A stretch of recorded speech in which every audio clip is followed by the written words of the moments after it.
Broadcast is now starting. All attendees are in listen-only mode.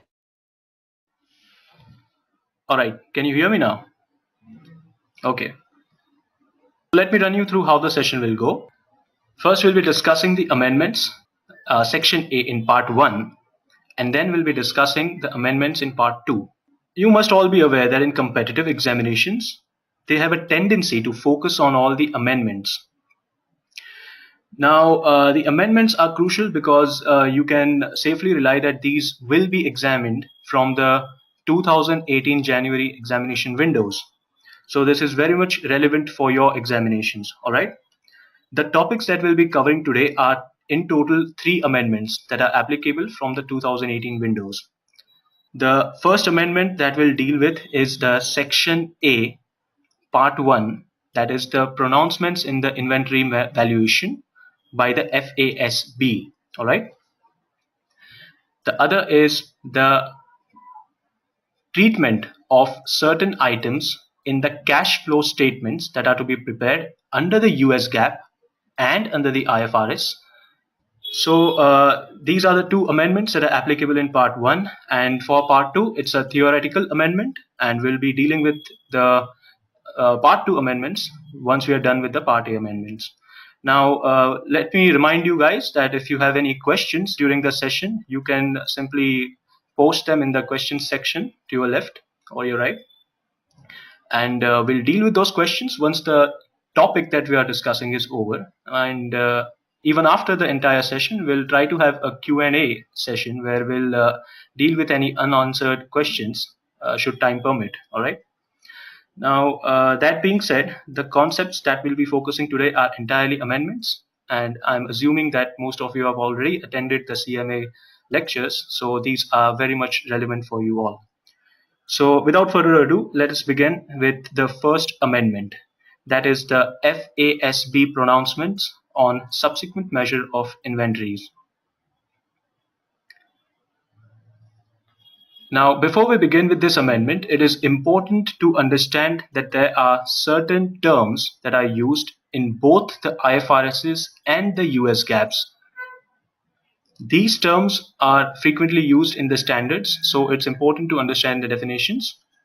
And these are the 3 terms: cost, the net realizable value or the NRV, and the market or the market value as commonly known. The cost simply means the original cost that the firm has expensed for procuring the assets or the inventories, as well as the maintenance cost or the cost of carrying the inventories. This could be under any of the methods like the FIFO or the average cost method. So there's nothing much to see in cost, except that it is the total of the expenditures that are stated in the revenue statements. All right. Speaking of the NRV, the net realizable value is the net selling price less any further processing costs that are incurred to either complete the product up to the stage of sale or to dispose the product, that is to sell the product. Now, you might be thinking that the term used here is net realizable value, whereas they say net selling price. Shouldn't it be gross selling price less the cost to complete? Well, as per the US Gaap, the net selling price that they have mentioned excludes any selling expenditures for selling those goods. So if your product is being sold for say $100 and your selling expenditure is $5, you have to straight away deduct $5 and put $95 before you're deducting the further processing cost, or the FPCs as commonly known, to derive the net realizable value. We'll cover up certain examples for a better understanding of this term. And the third term that we used is the market or the market value. The market value can be understood in 3 different scenarios. Let me show you with a diagram. So suppose we have a straight line that represents the increasing costs or the increasing selling price from the bottom to the top. Now the ceiling price, or the C, let us put a C over here, and this is the floor price or the F. So these are the terms that are used in the actual definition of the US GAAP as well as the IFRS. All right. The ceiling price is nothing but your NRV.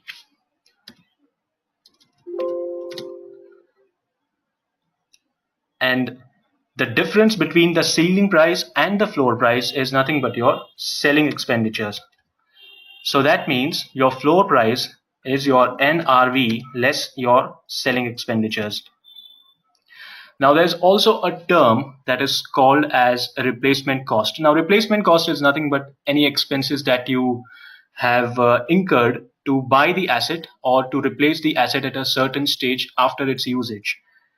The replacement cost could be anywhere between the ceiling and the floor price, or it could be more than the ceiling price, or it could be less than the floor price as well. So let me just put it over here. Let's represent replacement cost with an RC. It could be over the ceiling price, it could be between the ceiling price and the floor price, or it could be even less than the floor price. So these are the three terms that are used in the definition of US GAAP: the replacement cost, the ceiling price, and the floor price. All right. Now let us get back to the definitions. So these are the three terms. Now, what does this market value exactly mean? The market value has a simple definition.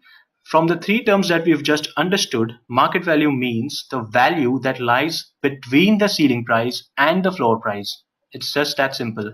To remember in the examinations, you can think of market value as M stands for market and M stands for middle. So market value is the middle value of three of the following. All right. And that is the value that you have to pick to represent the market value price in your definitions. The middlemost value of the three numbers, that is the ceiling price, the floor price, and the replacement cost. Okay. Now, having these definitions in mind, I think we can move ahead with the explanation. To understand what the amendment actually is, we need to first understand what the erstwhile, that is the old law or the old rules said. Only then we can understand what the amendments are.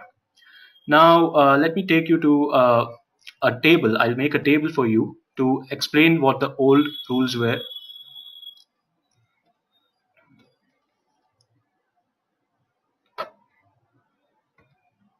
So, for inventory valuation, under the US GAAP and under the IFRS,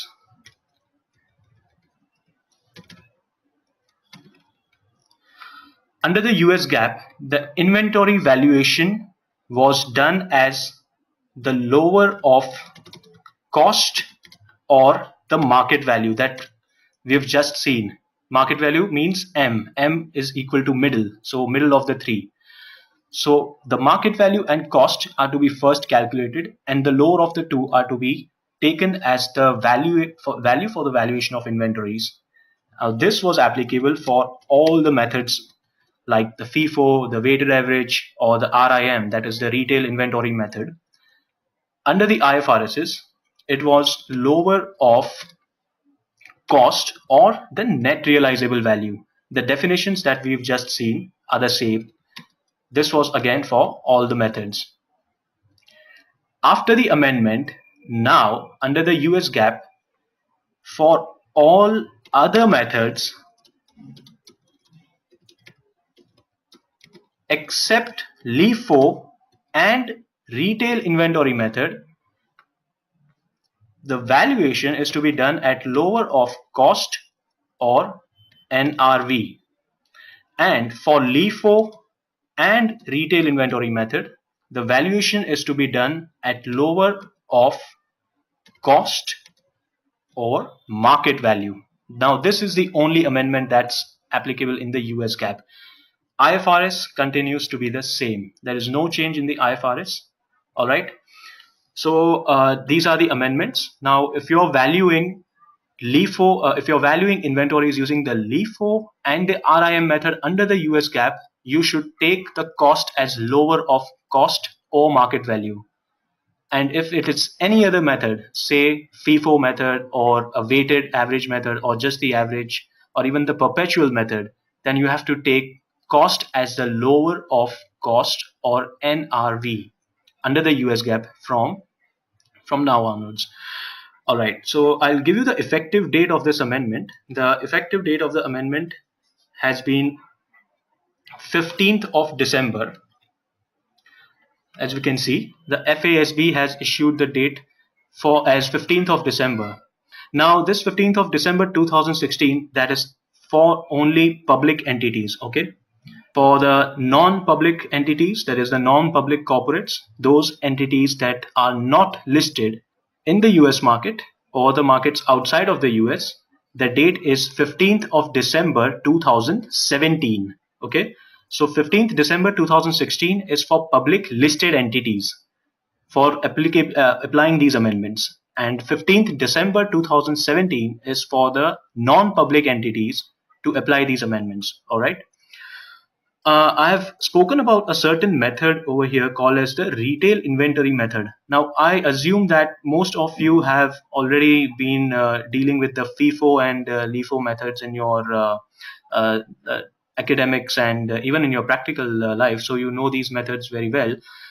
For some of you who don't know the retail inventory method, I'll explain the method to you now, because yeah, most of you seem to know the FIFO and the LIFO.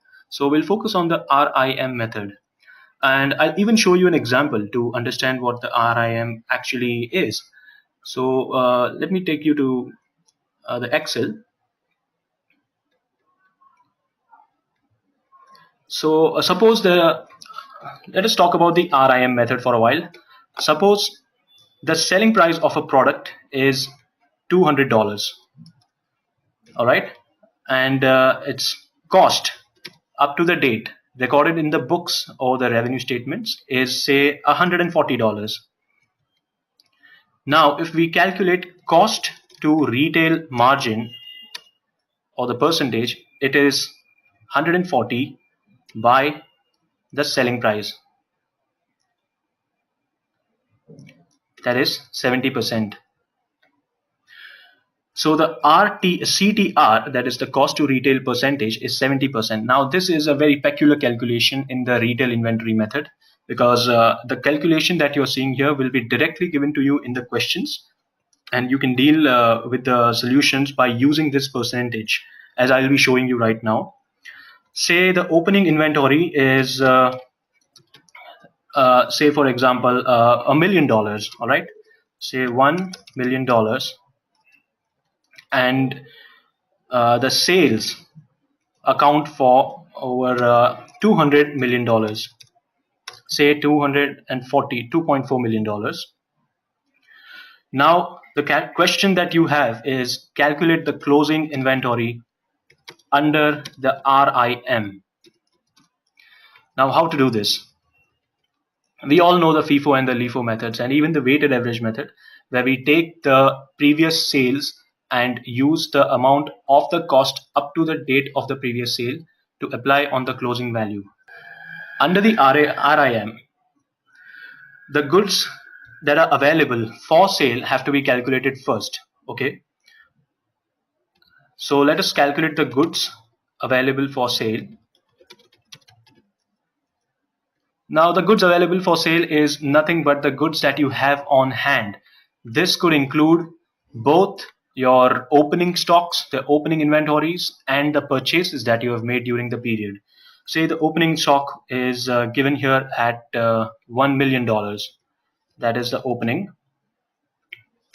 $1 million, and the purchases are say $180,000, $1.8 million.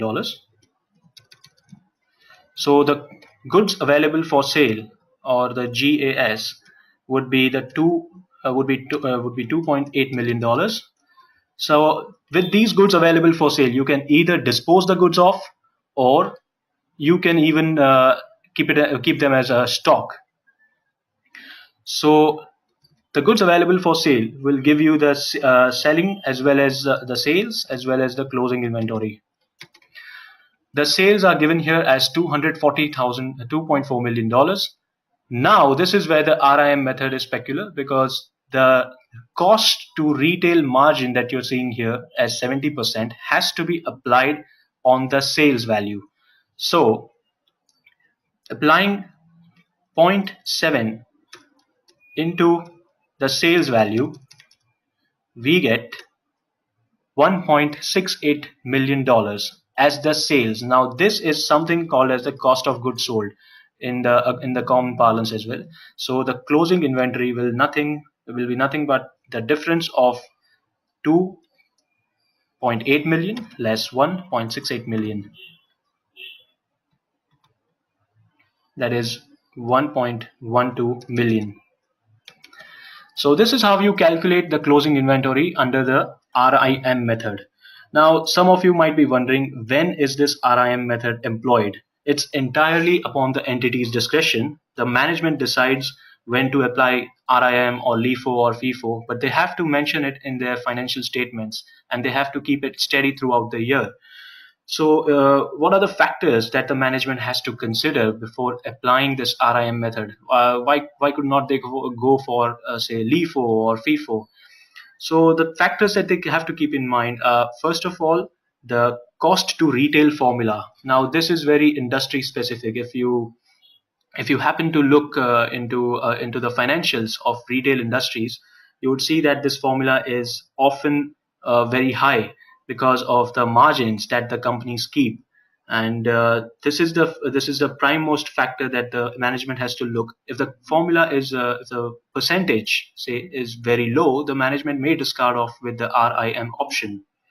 And they also have to keep in mind that for the goods, the retail price has to be available.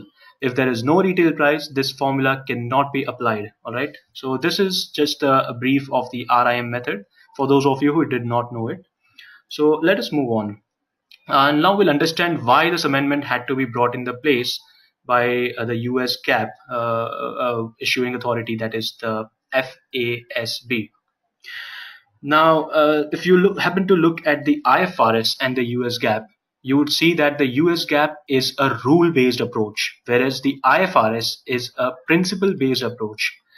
Now, does any one of you know what is the difference between a rule-based approach and a principle-based approach? Yeah? All right, I'll just explain it to you. A rule-based approach is when you change the rules, change the acts based on the updates that you get from the industries. Say there are certain, say in India, there are certain acts. So for example, the Income Tax Act or the State Sales Tax Acts, where they have to constantly update the laws based on the judicial pronouncements. Suppose there has been a case law decided that is principally against the laws, they might have to consider changing the law itself. So these are all the rule-based approaches where with every amendment, with every update from the industry, the principles and the rules are changed. The US Gaap is a rule-based approach. So the FASB updates and amends these rules from time to time, keeping in mind the requirements from the industry. The IFRSs, on the other hand, those are the principle-based approach. Principle-based approach are fundamentally the principles that are pre-decided before the issuing authority issues those standards. So before the IFRS board issues a standard, it decides the requirements from the industries, all right? And that is a principle-based approach. Now, as I said, the effective date of the amendment is 15th of December 2017. It means this amendment will be applicable to your examination. And there is another point that has to be kept in mind while dealing with the accounting treatment of this amendment. So if you know the meaning of conservatism and matching, you would know that subsequent treatment has to be made to bring these books in line with the new amendment. Now, for those of you who don't know what is conservatism and matching, I'll even give you an example for explaining this concept. So conservatism basically means that you are booking the losses even before they are incurred. And if you have projected profits, you do not touch those profits. You do not book those profits in your books of accounts. But if you have projected losses, you have to book them right now. That is what conservatism means. Matching means simply matching the revenues and the expenditure for a given time period. Now, why does this conservatism and matching concept even come in picture because of this amendment? I'll tell you some very practical example for this. If under the US GAAP, we conclude that inventory is measured at lesser of the NRV or the market. I hope you guys remember it was the lower of NRV or market as compared to the cost, NRV or market.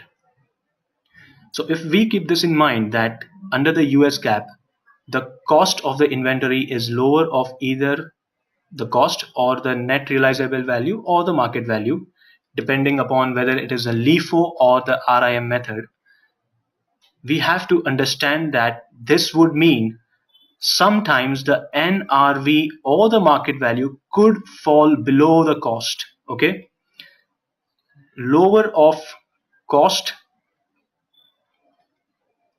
or market value, lower of cost or market value. This would mean that market value could also be lower than the cost.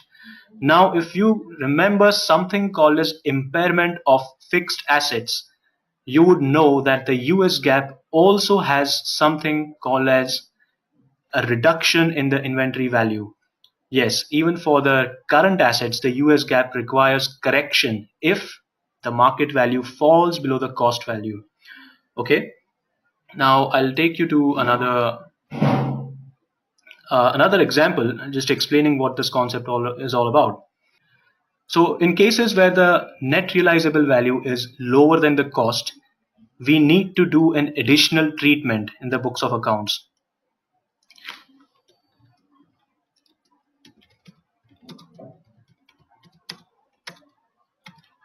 If the NRV is lower than the cost, because like I said, we are valuing at lower of cost or NRV, so it is quite possible the NRV can fall below cost. And when this happens, you have to reinstate the inventories downwards towards the NRV by passing a journal entry called as that goes as loss on inventory, and that is to be debited as it's a loss, and it will reflect in the revenue statements, and credit the inventories to bring them down at the NRV. Now the credit will be by the amount of the difference, that is cost and the NRV. So your inventory would be reflected at the NRV, which is lower than the cost. Now once this is done, there are two more scenarios that follow. The first is under the IFRSs, such reduction is to be done. But if subsequently the NRV again increases and even more than the cost, say, the IFRS allows you to revise this downward reduction. So you may pass a reverse entry through the financial statements to reinstate the inventory. Are you guys following? Okay, yeah. So the IFRS allows you to cancel out this reduction and bring your inventories back to your cost or even a higher value, that is the net realizable value. But a similar explanation is not given in the US GAAP. The US GAAP does not allow a revision when your net realizable value is below cost. If you bring down the inventories to your net realizable value, you cannot reinstate the inventories. This is what matching and conservatism means. Conservatism means you have to show the realistic picture of the inventory. If I'm supposed to sell the goods today, if I'm supposed to sell the stocks today, what would it fetch? It would not fetch me the cost of the stock. It would fetch me the net realizable value, which might be lower than the stock. Therefore, US GAAP tells me to bring down my inventory values to the NRV. And that is conservatism. Bring it down to actual cost. Book the losses right now. And that is why we are booking the loss on inventory right now under the US GAAP. I hope this concept is very clear to all of you. All right. Okay. Now we'll stop here for a while and just look at all the exceptions, and those are very minor exceptions. and these exceptions are basically reflecting what the US GAAP intends to say about the net realizable value in cases where the sales price cannot be manipulated or the sales price is already prefixed. Now, let me give you an example. In certain contract costings, in certain scenarios, what happens is before starting of the contract, they have a pre-decided selling price and a fixed margin, which we know something as the fixed price contract or the cost plus margin contract. All right. In those scenarios, the sales price will not be affected. The sales price will not be affected by the market value. Why? Because the cost and the selling price are already pre-decided, and it is similar to something called as the firm selling price. These both are identical, and when in scenarios such as inelastic demand, where despite a fluctuation in the demand, your product will not be affected by the market, that scenario is covered by this first point that we see here. The sales price of the goods is not affected by the market value. And the third price is the agricultural or the biological books of biological assets, where we have to value at NRV regardless of the fact that it can be more than the cost. All right. Now, a similar treatment is given in the IFRSs, where even you have to value the biological assets at the NRV, and only for the produce that you get from the agricultural products can you deduct certain costs from the fair value. So basically, for your biological assets, for your agricultural produce, everything has to be at the NRV, even if it is higher than the cost. And this concept is still untouched. Because of this fact, we cannot use the lower of cost and NRV factor. Therefore, this becomes an exception to the US GAAP valuation. All right. We're done with the First Amendment, and I'll be taking a few questions. If you guys have any, just post them in the question section. All right, seems like we don't have any questions right now. So we'll move on to the next topic, which is the cash flow statements under the IFRS and the US GAAP. All right, so we can discuss this topic right now. It deals with the example of what we just discussed. It's a practical example of the concepts in the amendments. If we look at the replacement cost that is shown here, it is $100,000, that is the RC, and the selling price of the firm is $140,000, which includes your selling expenditures. Now, if you recollect, the selling expenditures are to be deducted from the estimated selling price. So that brings us to $120,000 because the selling expenses are deducted. Okay, so the selling expenses can be deducted, and this will bring you to your ceiling value, that is the higher value, and the floor value will be the profits, the selling expenses and the profits that will be deducted. So this is your floor value. Now the cost of the inventory is to be calculated at $110,000. Now the question says assume both are same under the LIFO and the FIFO. Calculate the value of the inventory under the LIFO method under the US GAAP. So the LIFO method, what was the valuation? If you guys remember, how do we value under the LIFO method? What is the amendment? That's right. It is the lower of cost or market. Now market means M. M stands for what? Middle. Yeah. The middle is the middlemost value of the ceiling, the floor, or the replacement cost. And for FIFO, which falls under any other method other than LIFO and RIM, it is the lower of cost or net realizable value. All right. Now just look at the example that we have done here. So the inventory cost is the cost at the market value. Why? Because it's the US GAAP. The ceiling has to be found, the floor price is found, and the replacement cost is found. So the ceiling is 1.2, the floor price is 0.9, the replacement cost is $100,000. The middle one of these three is obviously $100,000, which becomes your market value. All right. So under the US GAAP LIFO, the market value is middle of the three, that is the replacement cost of $100,000. And now you have to apply it into your formula, that is lower of cost or market. Your cost is appearing at 110 and your market is at $100,000, which brings you to the valuation of your inventory at $100,000. I hope that's clear. All right. And for the other methods, that is the FIFO or say even the weighted average method, which is the same calculation under the IFRSs, that is the lower of cost or NRV. The NRV is given at $120,000 and the cost is given, so the lower of the two becomes your inventory valuation. So this is the practical example and you might expect questions like these in your examination. All right. Now let us move ahead to the second amendment, which is the treatment of certain items in the cash flows of both IFRSs and US GAAP. Now the only amendment that is done over here is that the IFRS classifies certain expenditures and revenues into broader categories.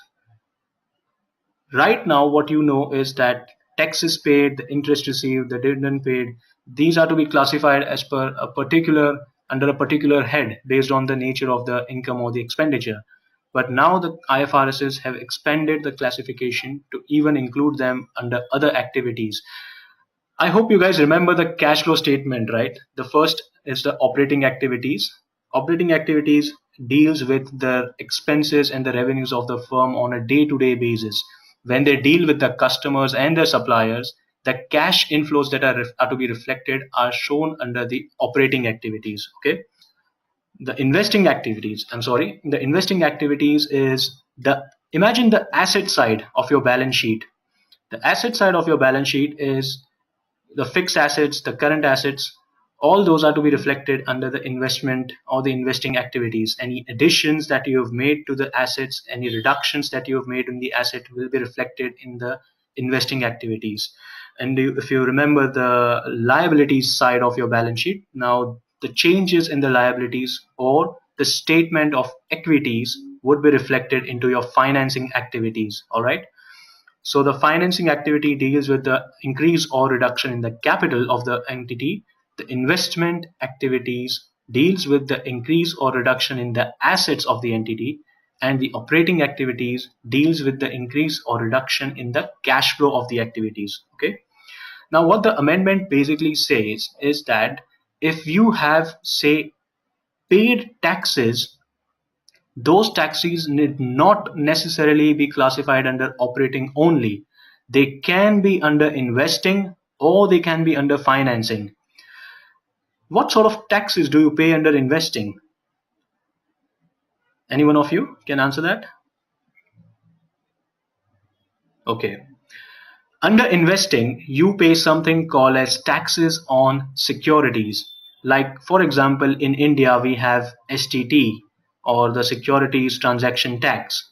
These are the taxes that you pay while trading under securities. So these taxes can be classified directly under investing activities if you're using IFRSs now instead of under the operating activities as you had been doing so far.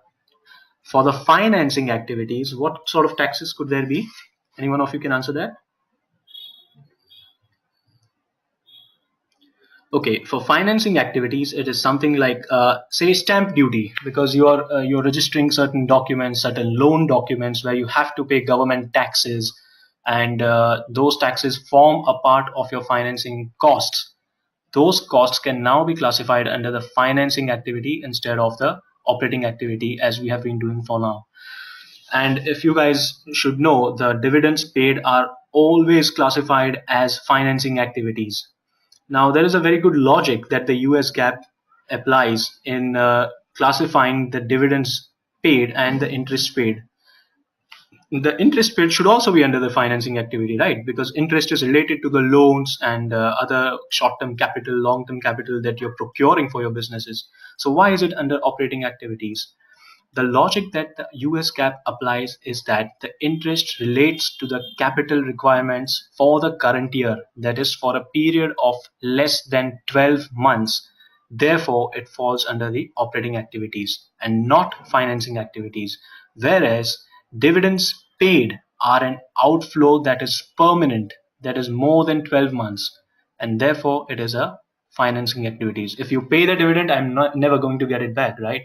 And the dividends paid are simply against the share capitals that are held by different entities, different stakeholders, and therefore the share capital being a financing term, the dividends can safely be classified under the financing activity. However, IFRS now allows classifying dividends paid as even an operating expense. Okay, so once you're preparing a cash flow statement, you might expect questions like these in the examination saying, prepare a cash flow statement under IFRS. If I'm classifying dividends paid, can the manager classify it under operating activities? The answer is yes, he can. Now, if you should know, the answer is lying in the IAS 7. This is the IFRS that deals with the cash flow statements, IAS 7. You can refer to this in details. And if you guys know, there are total 41 IASs that are issued by the IASB and 17 IFRSs that are issued as on date. So now the IASB does not issue IASs, it just issues IFRSs. If there is any update in the accounting terms, accounting field, it issues a new IFRS. The IASs are now stopped. All right. This is just for your knowledge, and you can use these classifications in your examination. And you can expect a question on this as well, because this is very widely used and very widely applicable to everyone, right? I'll be taking a few questions if you guys have any questions up to this topic so far. Yes, Niharika, can you hear me?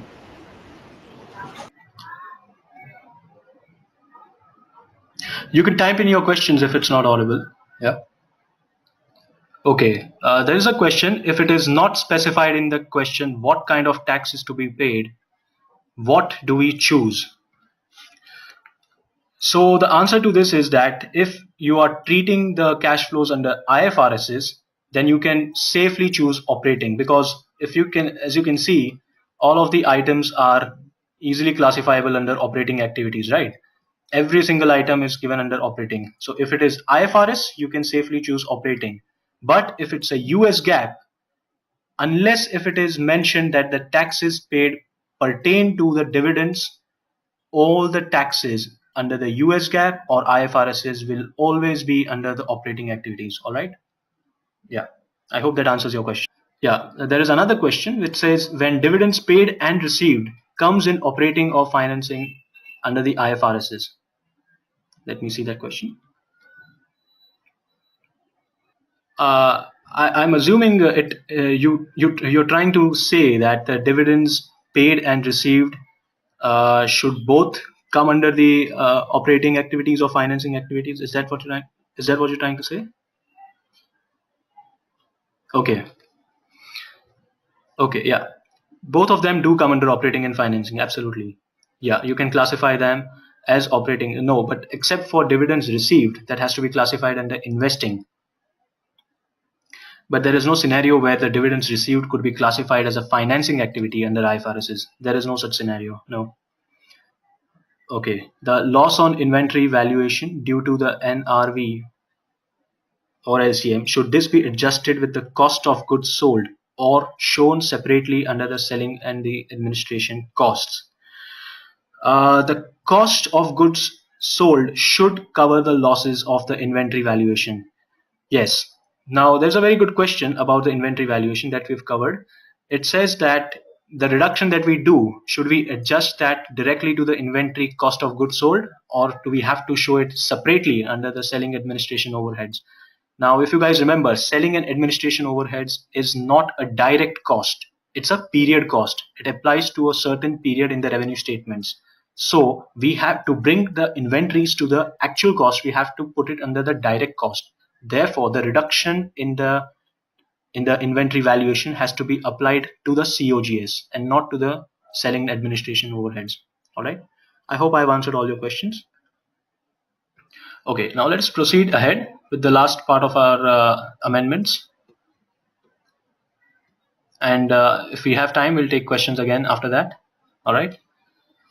Now, this amendment is very theoretical in nature. It is pertaining to the part 2 of the examinations, and this is about the ethical statements. If you guys know, the IMA Institute, it issues ethical statements from time to time, and you can download those statements, and those statements have to be followed by every member of the IMA.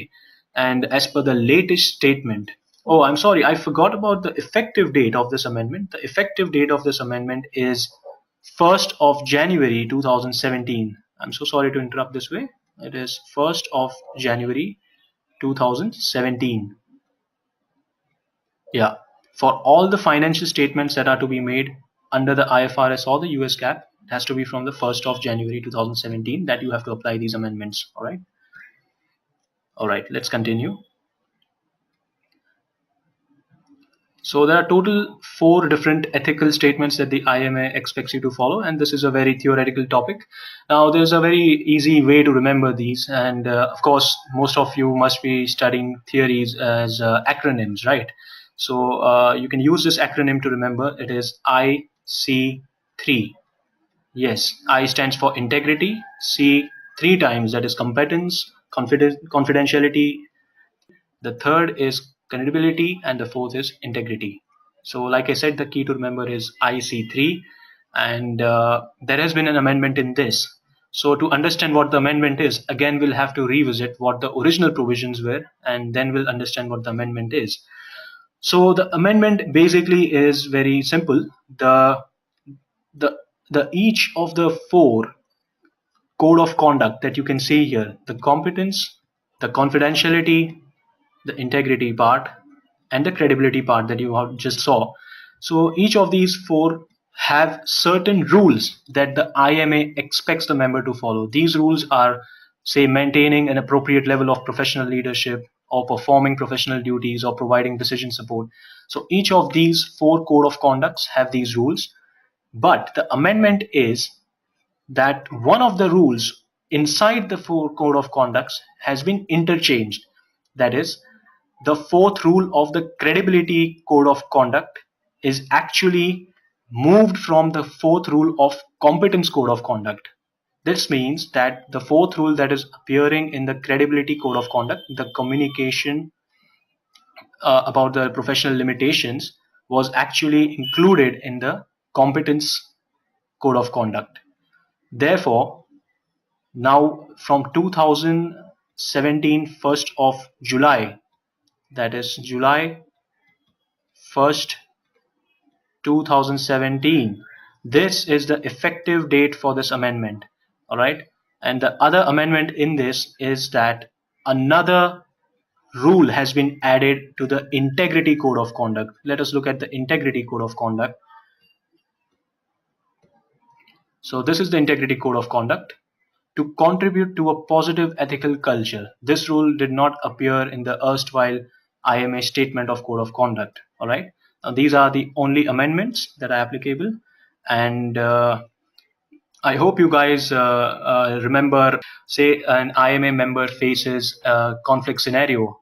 So then, what are the steps that he has to follow to report those scenarios and to deal with that situation? So this has been slightly modified, and now the steps to be followed are very simple. The questions that you will expect in these kind of scenarios would be in the essay questions, probably, because a situation would be given to you, and sometimes even in the MCQs they might give you a very lengthy scenario and just ask you whether the IMA member has followed the code of conduct or not. So to answer that question, you need to know what is the code of conduct to deal with the ethical issues. And there are just key points that you need to remember in this. I'll just underline those points. If you are faced as an IMA member, if you're faced with an ethical conflict, the member should first follow the established policies of the firm, that is his own firm. If you are employed by someone and you are representing your firm to the client, the policies that are followed in your firm, not the client's firm, all right? So the established policies of your own firm, if those cannot be dealt with, then you have to approach the client for further course of action. you have to go to your immediate supervisor, or if that is, or if you think that person is involved, you have to go to the next level of the management. Okay, if that is not feasible, you may approach the IMA. They have an anonymous helpline, and they would even guide you how to deal with such a scenario. And lastly, you may even hire an attorney if you think that involves legal recourse or a legal outflow of money from your end. So you might hire the services of an attorney, and you might even consider disassociating if that is not possible either. All right, so these are the 5 pointers that you need to follow. Go with the established policies, report to the immediate supervisor, follow the IMA codes, call them up, or hire an attorney, or just disassociate yourself from the organization. So you might expect these kind of questions in the MCQs. Okay, and I think we're done with the amendments over here. So if you guys have any further questions, I'll just take them right now. Okay, so you guys can rate how you guys can give your valuable feedback, how helpful it was. Did you take away any concepts from the webinar or not? All right, so just have a look at your polls, and I'll just open them one by one. Okay, we have a question here. No, there are no amendments in the reporting of investments, because the only amendments, I'm not sure what syllabus are you following. If you're following the 2017 syllabus, it already has included the amendments. The amendments that you are saying are actually made in 2016. Yeah, guys, if you guys are referring to the books that are 2016 or older than that, please update your books, because in 2017 there is no such amendments. All right, any more questions? Do you want me to scroll back up so you can see what the topics we discussed, and you might recollect if you have any queries, or if you had any queries while we were discussing the topics? All right, so seems like we don't have any more questions, and we can start off with the poll. Okay, I hope you guys had some takeaways from this session, and it might help you in your examinations. I wish you all a very good luck, and thanks for attending the webinar. And I'm starting with the poll. You can just give your feedback. Okay.